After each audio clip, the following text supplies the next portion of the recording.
നവോന്നത വൃത്തത്തിൽ വഞ്ചിപ്പാട്ടിന്റെ ഈരടികൾ ഏറ്റുപാടിയപ്പോൾ കുട്ടികൾക്ക് അത് നവ്യാനുഭവമായി. പുതിയ തലമുറയ്ക്ക് വഞ്ചിപ്പാട്ടിന്റെ താളവും ശൈലിയും പകർന്നു നൽകുക എന്ന ലക്ഷ്യത്തോടെയാണ് ആറന്മുള പള്ളിയോട സേവാ സംഘം വഞ്ചിപ്പാട്ട് പഠന കളരി സംഘടിപ്പിച്ചത്. ഈ കളരിയിൽ പങ്കെടുക്കുന്നത് 8 വയസ്സ് മുതൽ ഏകദേശം 21 വയസ്സ് വരെ പ്രായമുള്ള കുട്ടികളാണ്.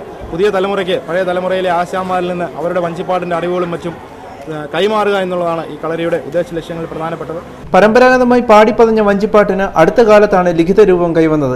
7 ഗുരുക്കന്മാർ അടങ്ങുന്ന സംഘമാണ് പരിശീലനത്തിന് നേതൃത്വം നൽകുന്നത്. കഴിഞ്ഞ 22-ന് ആരംഭിച്ച പഠന കളരിയിൽ 140 വിദ്യാർത്ഥികൾ പങ്കെടുക്കുന്നു. ജയ്ഹിന്ദ് ന്യൂസ്, പത്തനംതിട്ട.